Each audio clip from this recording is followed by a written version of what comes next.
Chapter 8. Variation in Tactics. Sun Tzu's The Art of War, also translated as adaptability in warfare or tactical flexibility. In Chapter 8, Sun Tzu explains that a commander must be flexible and adapt to changing battlefield conditions. No single strategy works in every situation, and blindly following a rigid plan can lead to disaster. Instead, a skilled general adjusts tactics based on the strengths, weaknesses, and movements of both his army and the enemy.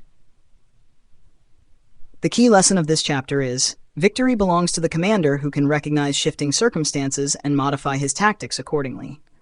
Rigidity leads to defeat. The 5 key traits of a successful commander. Sun Tzu outlines 5 essential qualities that a general must have to be effective in war. Trait. Why it's important.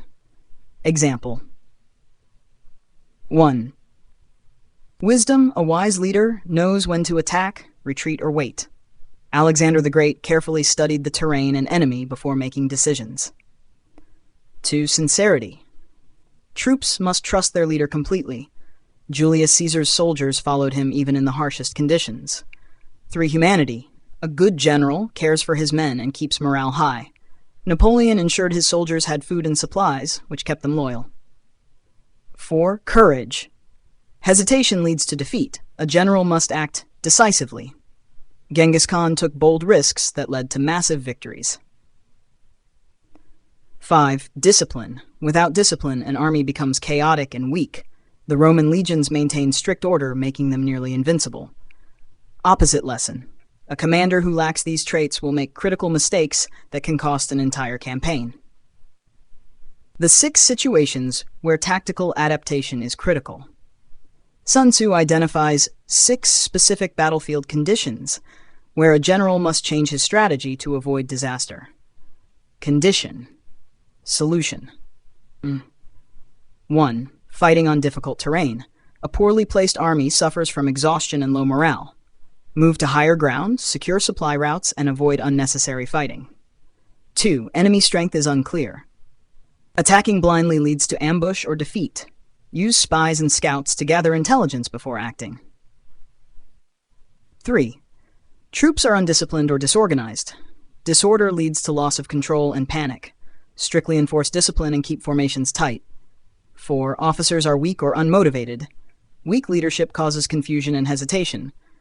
Replace incompetent commanders and give clear orders. 5.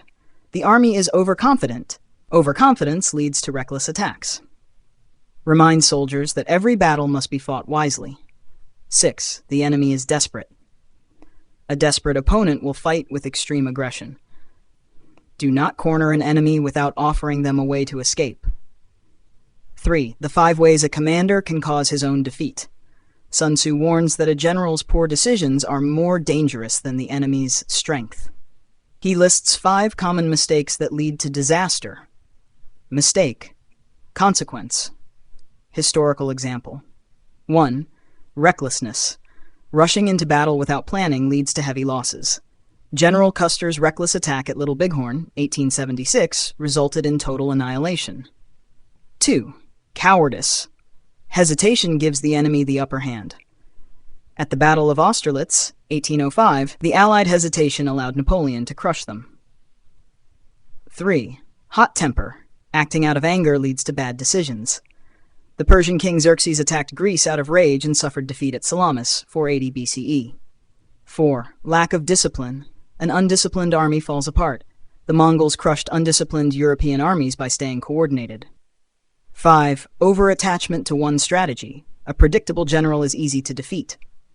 During the American Civil War, General McClellan's unwillingness to change tactics led to repeated failures. Opposite lesson.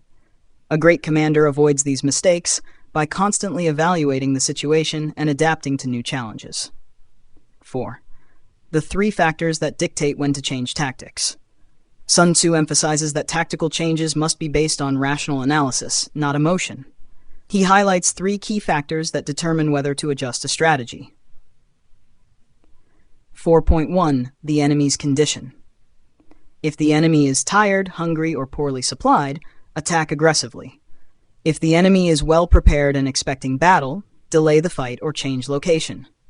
Example, Battle of Agincourt, 1415, England versus France. The English waited for the French to exhaust themselves in muddy terrain before attacking.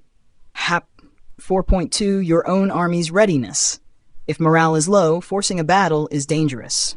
If troops are well rested and motivated, a quick strike may be best. Example, George Washington's winter attack on Trenton, 1776, American Revolution. The American troops were motivated by desperation, leading to victory. 4.3 The terrain and environment. Fighting on bad terrain weakens an army's strength. Use the landscape to gain an advantage. Example, Battle of Thermopylae, 480 BCE. The Greeks used a narrow pass to neutralize the Persians' numerical advantage. 5. How to force the enemy into tactical mistakes.